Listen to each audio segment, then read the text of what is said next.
here. Dito yan, ano? So, waypoint, this is what we call waypoint 1. Ito yon. So, ano kayang pangalan natin dito? So, pwedeng pangalanan natin siya Port by the Tangier. Or Port Tangier. So, titingnan nyo, ita-type ko na. Port. Ay, Piscota. Sumali na. Port. Ano lang, Tangier, maiksi. Tapos, that's the time we are going to read, ano dito, latitude or longitude. So, in this case, kasi, pwede rin unahin ko yung longitude. So, ganun ang ito talaga real tong pagpa-planning ko ng ganyan.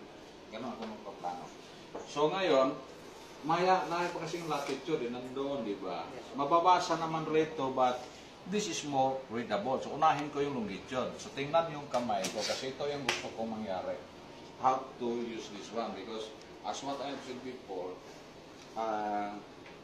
playing these triangles, these tools in the chart, it's just like playing the guitar or the piano. Kailangan mahasa yung kamay mo, di ba?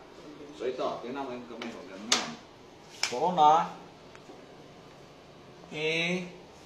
lagay mo dyan sa guhit na yung matuwid. Yung daang matuwid. Tapos yung slide. Kung saan yung pantalan yon, di ba dito yon? Ito yon. So gaguhitan mo na siyang napakagaan, very light. Tapos, ganon. Get me? Yes, sir. Then, that's the time you are going to read. So how do you read that one? Longitude 005 degrees. So, babasahin ko na para mabilis tayo. Tapos, you just review, So, this is 51, 52, 41, 42, 44, 45. So, here it is 50 degrees. Okay, by west pala ito. 5 degrees, 46, 47.9. Alright, so, titignan na. So, 5. Tapos, ano yun? 47.9 degrees west. So, may longitude ka na. Tapos, ang latitude. Ano kayang latitude? So, titignan mo, anong sunod gagawin ko? Ibalik ko siya ulit diyan. At ito nang gagalawin ko. You get me? Tapos, susukatin ko diyan. Ito yung barko na ginoy ko na. Tapos doon. At basahin dito sa may gilid. Pwedeng doon, pwedeng doon. So, anong basa niyan? 35 degrees for 6.9. Do you agree? Sige, videohe kung ano. Hindi ka na, yung dito siguro sa likod ka mag-1 kasi nabaliktad yung picture mo. Ano yan? 46.9, sir. 9, alright. So, 35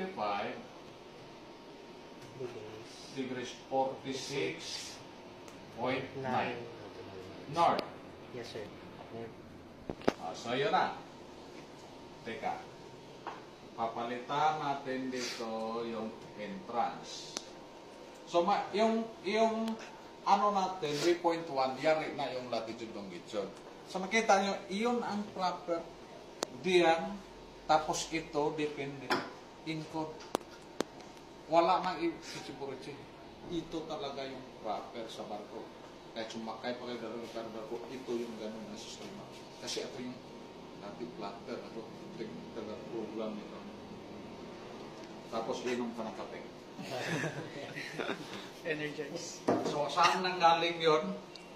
Port, from, papalitan mo natin, Port, Tangier, to, ano tong lugar na, Gibraltar, sabi natin, Gibraltar Bay. Ano ba yan? Mayroon ditong mga, ano na yan? Neutral ground. Okay. To Port, neutral, gano'n ha? Ground. Para well defined. So, yun. Tapos anong pizza ngayon? April. So, tingnan mo yung paano nag-format. So, ngayon, nauna yung buwan, ano ngayon? 4, 03, 3 na lang, lagay natin. 2023. So, di ba, anong oras ngayon? 10 o'clock. 1000 hours. Para real talaga. Ay. Ito na, nabuang na. 9:26.